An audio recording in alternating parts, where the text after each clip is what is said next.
October 10th, 2023. Big announcement today for the sport of CrossFit. We just announced that we are pulling out the adaptive division and the age group division from the CrossFit Games. And the adaptive will be run by Kevin Ogar and his team. The age group will actually be split into two different events. Teen Pit Throwdown will host the teen side of the competition, and Legends, they will host the the Masters side of the competition. This is a decision for those of you who've been paying attention to the sport for a while, or who've been watching over the last several years. I've talked about this on multiple occasions. I really do believe it is going to be the best, it's going to provide for the best competition for those guys.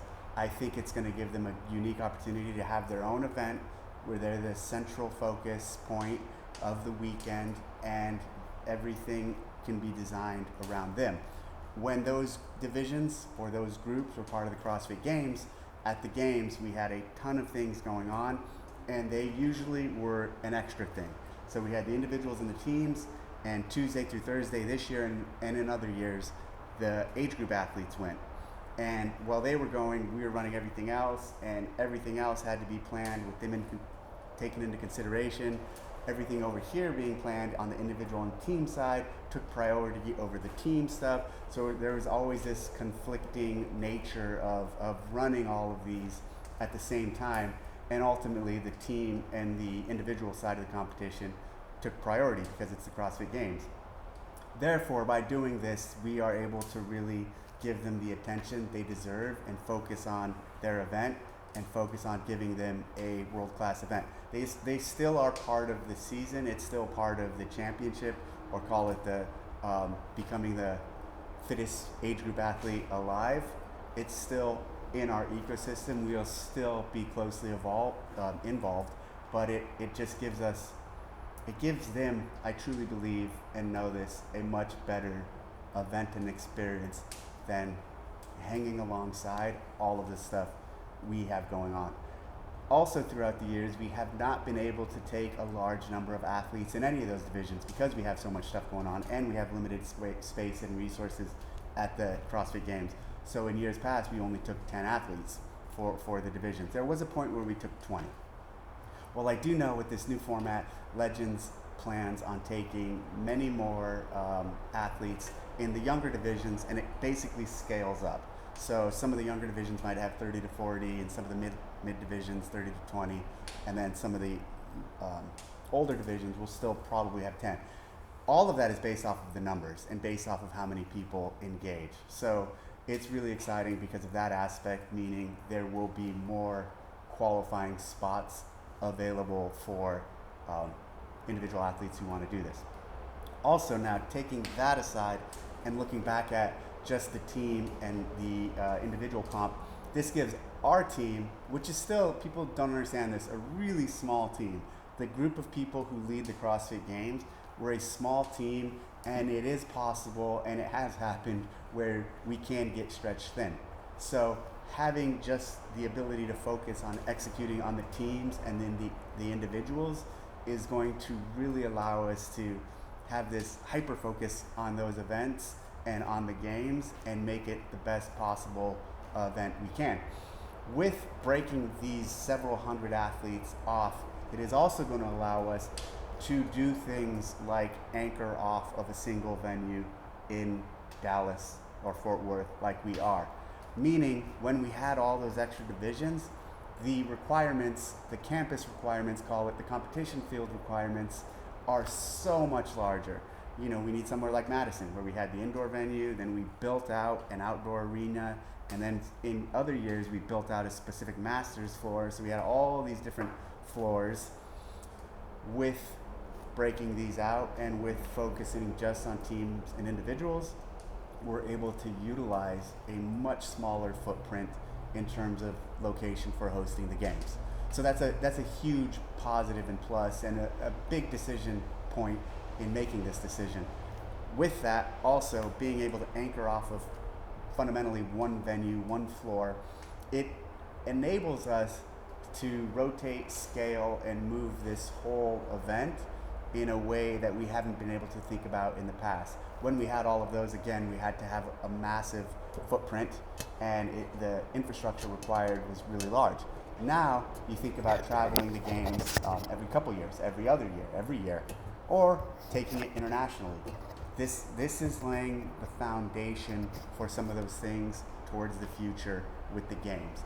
By breaking them off, we require less of a footprint, smaller single venue, not smaller, single venue, one floor. We'll still have offsites, but that also gives us the ability to take it overseas, which would be harder to do with all the individual athletes. With all the age group athletes. So there's a lot of positives towards this decision in actually running the CrossFit Games, but ultimately in giving those age group athletes and adaptive athletes the best quality experience they can have, tailored to them, built for them. This is the way we're going to do it, and I really am excited about it. We will have presence, and we will be closely involved in those events, and the people who run those events are also world-class organizers who have run events for those divisions for years. Legends has run multiple events. They actually have an event coming up in December in Arizona, which a number of us will go to. The Team Pit Throwdown, we sent some representatives out there a few months ago. Great event. Kevin Ogar and his team, they're going to put on a great event. There's also others in the ecosystem like Master Fitness Collective that we're in discussion with on how to engage them. So we're not at all trying to exclude any of the big players.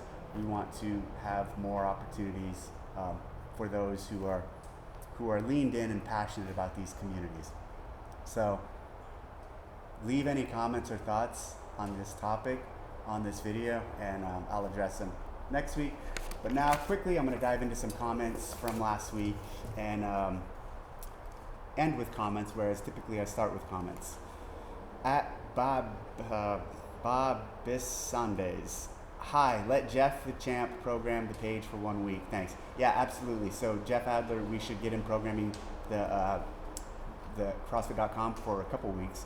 Currently, Ben Smith is programming this week, so that's really exciting. Adler, I just learned, does mainsite. Like 80% of his workouts are mainsite, and that's super cool. So getting Adler involved, and he does the zone. Getting Adler involved is definitely high on our priority list now. At Graham16, olive oil update. So everything's moving. I was supposed to receive some tins yesterday. It turns out I'm going to get the tins later this week. I'm going to go buy the oil from my olive oil producer who's 30 minutes away from the ranch. Then I got to take them to Paso Robles, where I have a person who's going to package them or bottle them, and then I'll be ready. Hopefully I should have a batch for Rogue, a few hundred, and then I'll also have several hundred for the website, for the Rogue Invitational. I'll have some with a custom label for Rogue, is for the Rogue Invitational. At Chelsea Miller 6943, not bodybuilding, but do you see the value in accessory movements for longevity for the average person? Also, please make the comp happen. That would be amazing. Trying to make the comp happen. I'm going to start calling some of these guys. They all expressed interest. Tia's team actually emailed and said, hey, how do we make this happen? So I want to talk to them, see what they think about format, and try to pull this off. Accessory movements for longevity for the average person? Honestly, no. But if you find joy out of it, sure, do that. You know what I see as value for longevity for the average person? Deadlift, squat, press, clean, snatch, run, pull up, push up. Those things are what you need to focus on for longevity for the average person. At ML Reynolds 21, since someone asked about CrossFit athletes being SEALs, I wonder if there are any guys you worked with while in the Navy that you believe could have beaten Rich Matt if they had gone that route. Well, I mean, yeah, obviously Josh Bridges. Josh Bridges was the fittest Navy SEAL I've ever crossed paths with. When I was putting him through SEAL qualification training, SQT, it's one of the last jobs I had, and he was brand new coming through the process. But this is before he was big in CrossFit. He was doing 3 Frans in under 10 minutes. So he was already incredibly good at CrossFit, and he was the fittest guy. And obviously he excelled in CrossFit. He went to the games for multiple years, and he's the only one that could have given Matt or Rich a run for their money. And he kind of did give Rich a run for his money some years. At D Hall 75608, As someone with experience in bodybuilding, I agree completely. While I think isolation lifts are good to do in conjunction with other things, the actual sport of bodybuilding isn't exactly healthy and not about being fit, so much more about lifting to achieve an aesthetic. At John Y. Dave, it is because you have little girl arms that you do not like men's physiques. Bodybuilding is fully about results, Dave, not about out of control CrossFit movements. You are lucky to be back. I didn't say I don't like men's physiques, and I do have little girly arms. Maybe it is because I don't give a fuck about doing curls. Bodybuilding is fully about results, not about out of control CrossFit movements. CrossFit is not about out of control movements. We care tremendously about technique and moving well. And the last point, you are lucky to be back. I am lucky to be back. I got fired and then I got brought back. So I'm lucky to be back. You're right. You're right about 2 points. I do have little girl arms. You're wrong about this, that I do not like men's physiques. I do appreciate men's physiques. And arguably some CrossFitters who don't do any bodybuilding have way better physiques than bodybuilders. I fucking will take that to the bank. And you are right about I am lucky to be back. But what I do want to highlight, and I just realized this today, so I saw that comment a week ago in my feed, and I was like, oh, I'm going to for sure highlight that comment. Today I went in to copy and paste it on this sheet, and when I looked at it, I saw a handful of responses to that. At Demo Thesis said, go run a mile. They said that to this John guy. At Jan Picks Things Up said, good luck completing full sentences with your luscious biceps. At D Hall 75608 said, it's about results, but it's not healthy and not about your fitness level either. Been there, done that. And then at Mappletoid said, you seem really insecure. You enjoy the sport you enjoy, man. Not everyone has to. Here's the thing. I'll end with this. Well, I'll end with the changes to the sports season in a second, but I will end with this for comments. That's the difference between like someone like me and this dude. What I mean by that is I don't like bodybuilding. I've said it. And I say that here.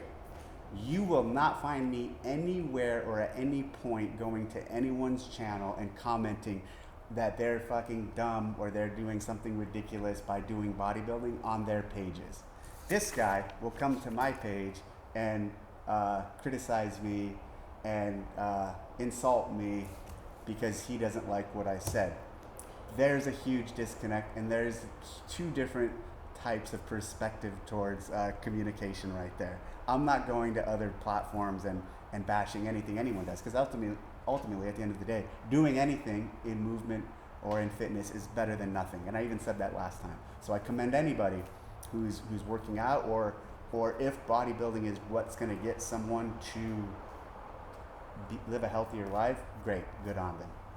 But obviously, I'm incredibly biased towards the results and what comes from CrossFitting. Finally, again, on the age group thing, change is scary. Change always is controversial, but change is necessary for growth and to take things forward. This is a good thing, and you will just have to wait and see how good of a thing it is next year as it all plays out.